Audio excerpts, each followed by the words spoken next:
براہ راست لیے چلتے ہیں۔ وزیر اطلاعات و نشریات عطا تارڑ پریس کانفرنس کر رہے ہیں۔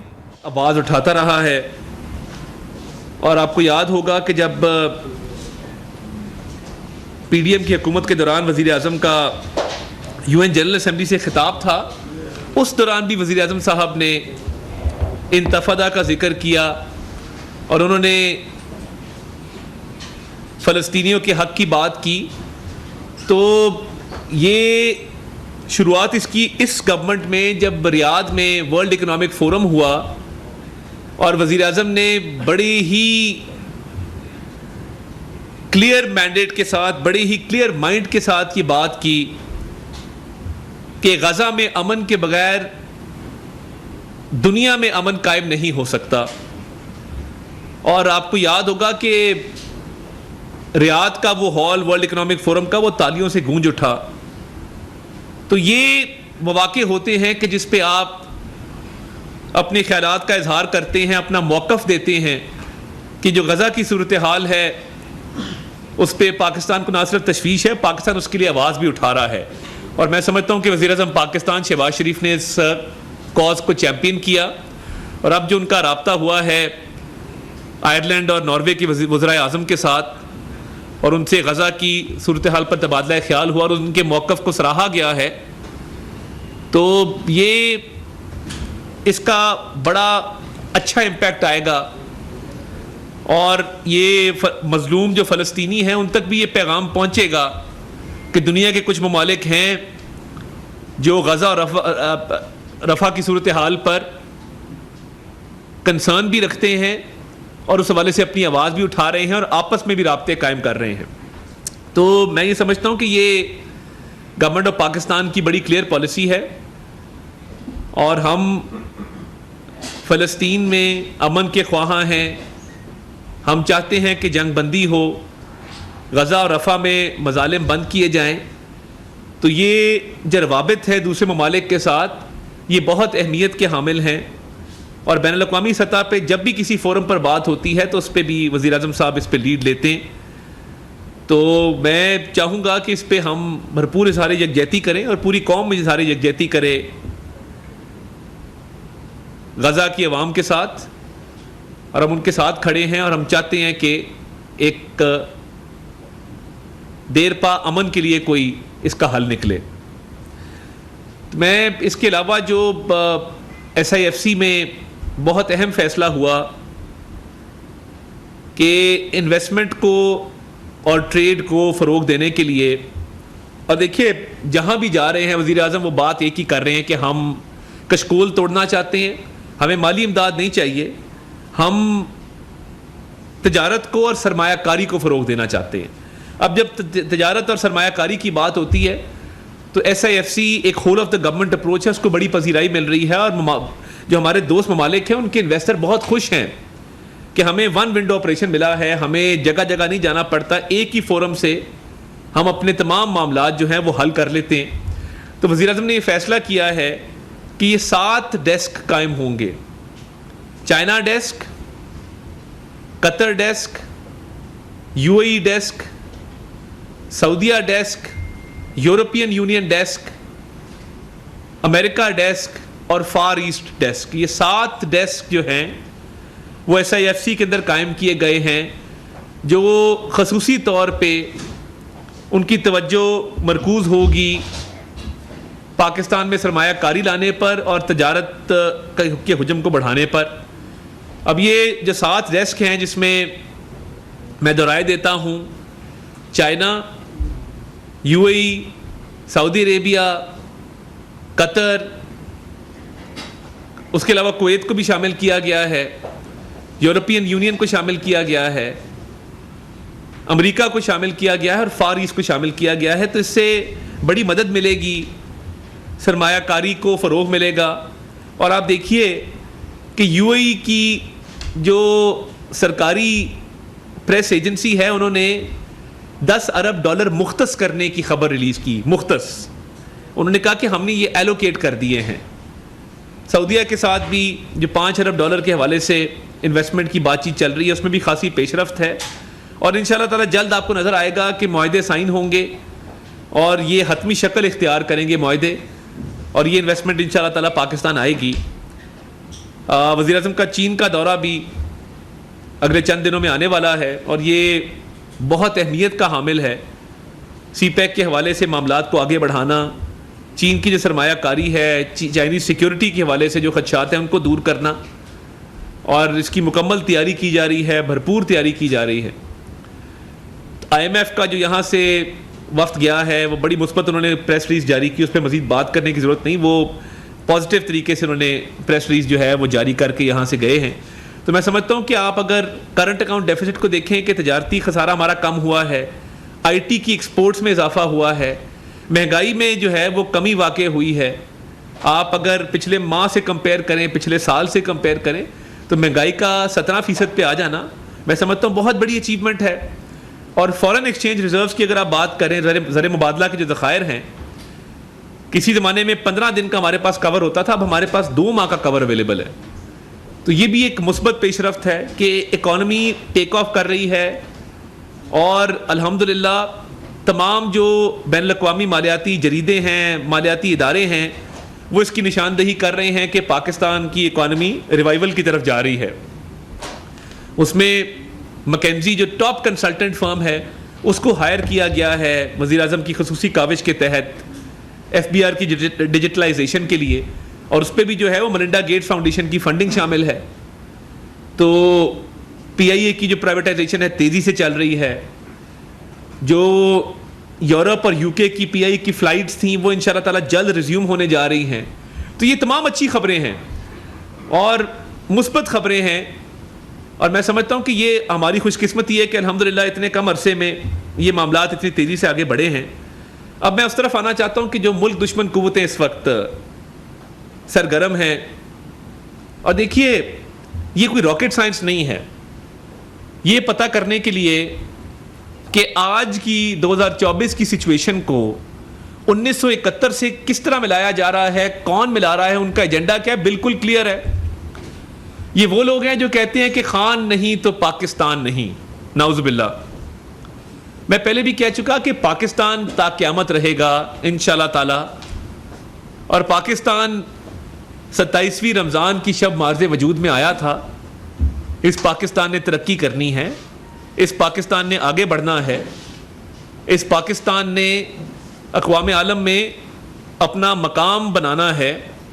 تو یہ آپ کی جو 4-5 پوسٹیں آپ کر دیتے ہیں 1971 اور اپنے آپ کو شیخ مجیب سے ملا دیتے ہیں, اس کا مقصد کیا ہے؟ اس کا مقصد وہی ہے جو ہمیشہ ہوتا ہے, اور یہ ان کے منہ سے نکلا تھا. آپ کو یاد ہوگا کہ بانی چیئرمین پی ٹی آئی نے جب ایک جگہ اپنے خیالات کا اظہار کیا تو انہوں نے کہا کہ میں نہ رہا تو یہ پاکستان خدا نہ خواستہ یہ ٹوٹ جائے گا.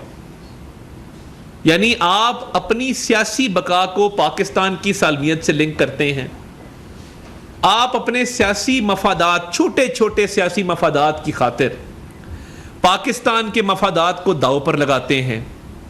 آپ کا آئی ایم ایف کا لیٹر جو آپ اپنے وزرائے خزانہ کو کہہ رہے تھے کہ لکھو کہ آئی ایم ایف پاکستان سے اگریمنٹ مت کرے, اور یہ آپ کی خواہش, ہمارا محترم دوست ملک ہے سری لنکا, ڈیفالٹ کے حوالے سے بار بار کہنا کہ یہ ڈیفالٹ ہو جائے. یہ جس طرح سری لنکا ڈیفالٹ کیا, ہماری بڑی ان کا احترام ہے, عزت ہے, مگر بار بار یہ اس خواہش کا اظہار کرنا کہ ڈیفالٹ ہو جائے کہ میں اقتدار میں نہیں رہا تو خدا نہ خواستہ یہ ملک بھی فنا ہو جائے, ایسا ہوگا نہیں آپ کے کہنے سے, کیونکہ آپ کا کیا دھرا قوم کے سامنے ہے.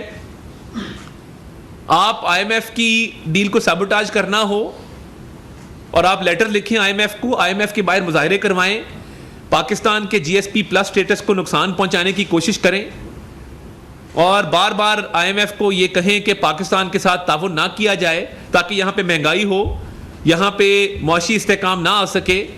آپ کی کوششیں سب کے سامنے, اور آپ نے ایک دفعہ نہیں, آپ نے بار بار یہ کوششیں کی کہ کسی طریقے سے کوئی نہ کوئی آپ سیبوٹاج کر جائیں سسٹم کو, آپ سسٹم کو ڈی ریل کر جائیں. آپ کی آئی ایم ایف والی کاوش کامیاب نہیں ہوئی, ثبوت سب کے سامنے ہیں. شوکت ترین صاحب ہوں یا تیمور جھگڑا صاحب ہوں, وہ کیا بات کر رہے تھے اور آئی ایم ایف کو کیا خط لکھ رہے تھے, اور جو ڈیفالٹ کرانے کی خواہش تھی آپ کی کہ میں اقتدار میں نہیں رہا میرے سیاسی مفاد پورے نہیں ہو رہے تو میں پاکستان کے مفاد کو قربان کر دوں اور پاکستان میں تباہی بربادی پھیل جائے. یہ آپ کا ایم تھا. اس کے بعد جی ایس پی پلس کے حوالے سے آپ کی سازش, سائفر کے حوالے سے آپ کی سازش کہ آپ نے بھرے مجمع میں وہ سائفر اٹھایا اور آپ نے پاکستان کے بین الاقوامی سطح پہ تعلقات کو خراب کرنے کی کوشش کی. نہ صرف یہ, آپ نے ملک دشمن قوتوں کا فائدہ کیا, پاکستان کی جھگ ہسائی کی آپ نے پوری دنیا کے اندر. ہمارے دشمنوں نے اس پہ آرٹیکلز لکھے, اس پہ پروگرامز کیے, اور آپ بعد میں شرمندہ بھی نہیں ہوتے ایسی باتوں پہ کہ آپ نے وہ سائفر کی کہانی گھڑی تھی. آپ کی آڈیو موجود ہے کہ ہم نے اس کے ساتھ کھیلنا ہے, ہم نے کھلواڑ کرنا ہے. کیا قومی سلامتی اور فورن پالیسی کھیلنے کے لیے ہوتی ہے؟ میں یہ کہنا نہیں چاہتا تھا, مگر آپ کے دور میں جب آپ نے تحائف بیچے, آپ نے دوست ممالک کے ساتھ تعلقات خراب کیے. ہماری کاوش ہے الحمدللہ, دوست ممالک عزت کر رہے ہیں, دوست ممالک سرمایہ کاری کی باتیں کر رہے ہیں. آپ کے دور میں آپ نے دوست ممالک سے کیا رویہ اپنایا, اور جو تحائف بیچے, کیا ان کو یہ بات محسوس نہیں ہوئی کہ یہ ملک کا وزیر اعظم ہے, ہمارے دیے ہوئے تحفوں کو بیچ دیتا ہے بلیک مارکیٹ میں اور اس سے منافع کما کے کھا جاتا ہے؟ اب آپ کی کرتوت یہ ہے اور آپ ملا رہے ہیں اپنے آپ کو شیخ مجیب سے. کیا شیخ مجیب پہ بھی 190 ملین پاؤنڈ کا کیس تھا؟ کیا انہوں نے بھی کوئی دوست ممالک کے تحفے جو ہیں وہ بیچ کے کھا گئے تھے؟ آپ بات کیا کرنا چاہتے ہیں؟ آپ نے 1971 کی کبھی تاریخ پڑھی ہے؟ آپ نے دیکھا ہے کہ ہوا کیا تھا؟ کیا آپ تاریخ سے بالکل ناآشنا ہیں؟ اور یہ جو مظلومیت کا آپ ڈھونگ رچا رہے ہیں, مظلوم تو وہ ہوتا ہے جس نے 190 ملین پاؤنڈ کی چوری نہ کی ہو کسی پراپرٹی ٹائکون کے ساتھ مل کے.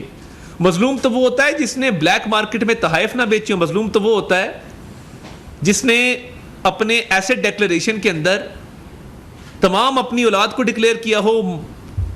مظلوم تو وہ ہوتا ہے. آپ نے تو نہ آپ کی ڈیکلیریشن کمپلیٹ ہے, سائفر کا کیس آپ کے اوپر ہے, 190 ملین پاؤنڈ کا کیس آپ کے اوپر ہے, توشہ خانہ کے آپ کے اوپر ہے, اور آپ 1971 کا ذکر کرنے چل پڑے ہیں اور شیخ مجیب کی تصویریں لگا کے غداری کے سرٹیفکیٹ بانٹنا شروع آپ نے کر دی ہیں. تو یہ وہی سوچ ہے کہ خان نہیں تو پاکستان نہیں, میں اقتدار میں نہ رہا تو پاکستان ٹوٹ جائے گا. اقتدار کا نشہ جو جب ٹوٹتا ہے نا, کیونکہ یہ اب اقتدار کا نشہ ٹوٹنا شروع ہو گیا, جیل میں بیٹھے اب تھوڑی مدت گزری ہے, تو وہ اقتدار سے جو دوری ہے اس نے اب مجبور کر دیا ہے کہ ملک کے ٹوٹنے کی باتیں کرنا شروع کر دو, اور 1971 کو غلط رنگ میں پیش کر کے یہ بات شروع کر دو کہ جی ابھی بھی وہی حالات ہیں, اور اپنا موازنہ جو ہے وہ شیخ مجیب سے کرنا شروع کر دو. یہ انتہائی افسوسناک ہے کہ ایک جھوٹا بیانیہ گھڑا جا رہا ہے ان لوگوں کی طرف سے جنہوں نے ایک اینٹ نہیں لگائی, جن کو جب ہم 2018 میں اکانومی چھوڑ کے گئے تھے 5.8% جی ڈی پی گروتھ تھی اور اس کی پروجیکشن 6.4% تھی. آپ جب آئے آپ نے کووڈ میں بیس لائن نیچے کی اور آپ نے کہا جی ہم تو تھوڑا سا ہم نے اس میں امپروومنٹ کیا. آپ کے پورے دور میں G D P growth minus میں رہی ہے, اور آپ نے جس طریقے سے ملکی معیشت کو نقصان پہنچایا, بین الاقوامی سطح پہ پاکستان کے تعلقات کو نقصان پہنچایا, آپ نے دوست ممالک سے پاکستان کے تعلقات خراب کیے کیونکہ آپ مصروف تھے. آپ مصروف تھے گھڑیاں کٹھی کرنے میں, انگوٹھیاں کٹھی کرنے میں, فائلوں کو پہیے لگانے میں, القادر ٹرسٹ بنانے میں, مال و دولت کٹھا کرنے میں, سائفر کا کھلواڑ کرنے میں, سائفر سے کھیلنے میں. عدت والا کیس ہم نے تو نہیں کیا, خبر مانکا صاحب نے کیا ہے. کیوں کیا ہے؟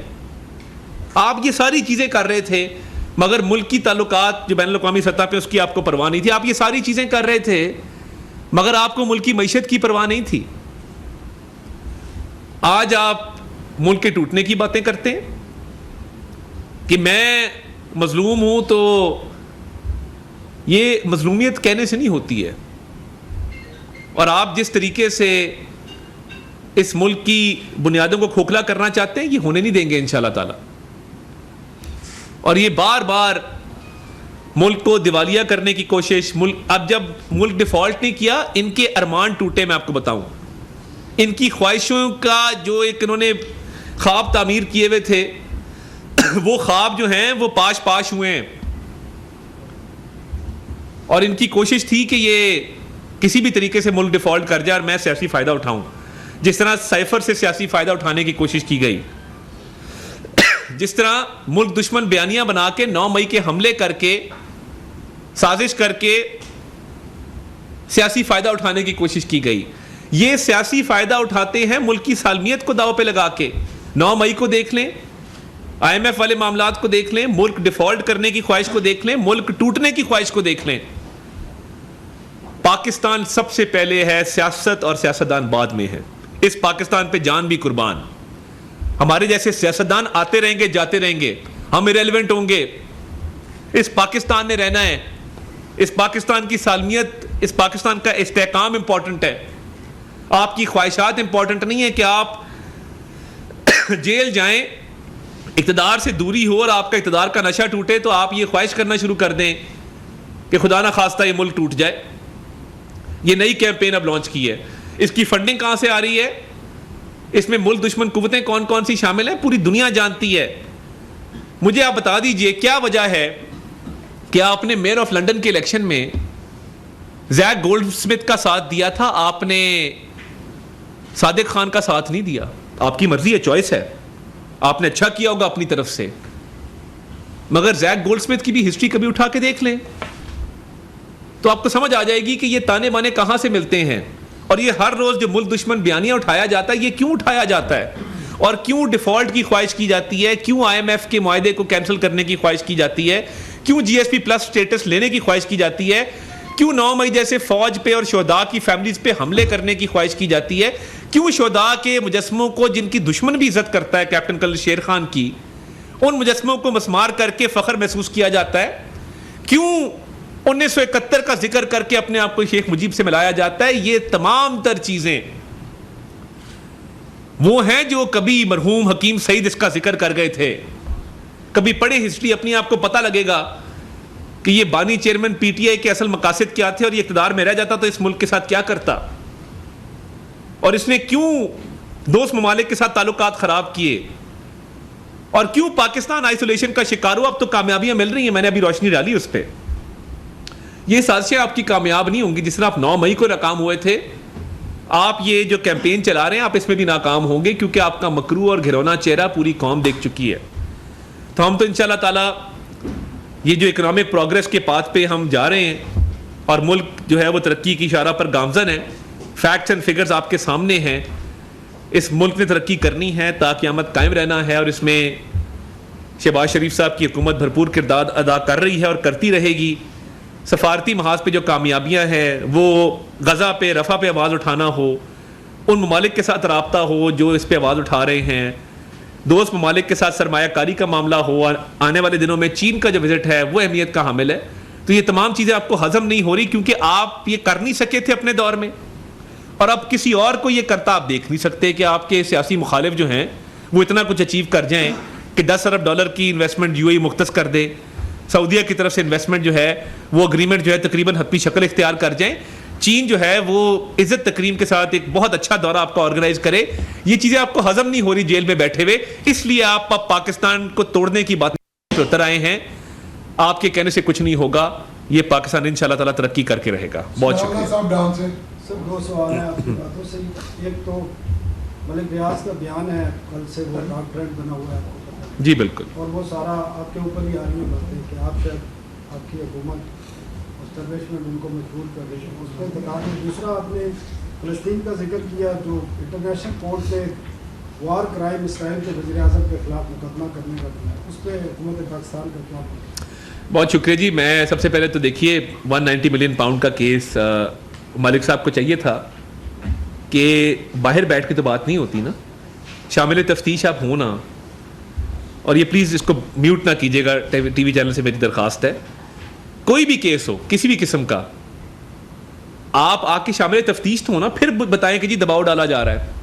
ایک بندہ شامل تفتیش ہی نہیں ہے, عدالت میں حاضر ہی نہیں ہے, عدالت سے مفرور بھی ہے, اور مجھے پتا ہے مجھے اس کا بعد میں بہت نقصان ہونا ہے. جتنے وہ ان کے طاقتور ہیں, میں بالکل اللہ تعالیٰ کو جان دینی ہے, اور اللہ تعالیٰ سے ڈرتے ہیں, باقی کسی سے نہیں ڈرتے. مگر میں آپ کو یہ بتا دوں آپ نہ شامل تفتیش ہوئے، نہ آپ کے صاحبزادے شامل تفتیش ہوئے ہیں 190 ملین پاؤنڈ کے کیس میں، دباؤ کس بات کا ہے؟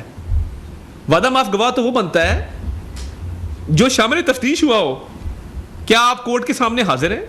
کیا آپ نے ایک بھی کوئی تعاون کیا ہے کورٹ کے ساتھ اس کیس میں؟ کیا اپنا موقف پیش کیا ہے؟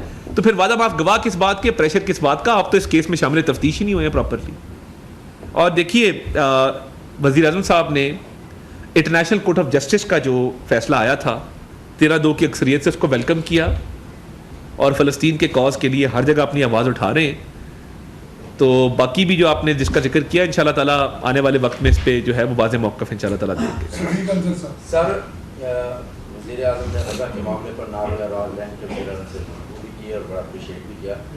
میرا سوال یہ ہے کہ ہمارے ساتھ وزیر اعظم ہاؤس کے ساتھ ہی بی چوک ہے، وہاں پر فلسطین کے معاملے پر ایک مظاہرہ. وزیر اطلاعات و نشریات عطا اللہ تارڑ نیوز کانفرنس کر رہے تھے. انہوں نے کہا کہ بانی پی ٹی آئی مظلومیت کا ڈھونگ رچا رہی ہیں، کہنے سے کوئی مظلوم نہیں ہو جاتا.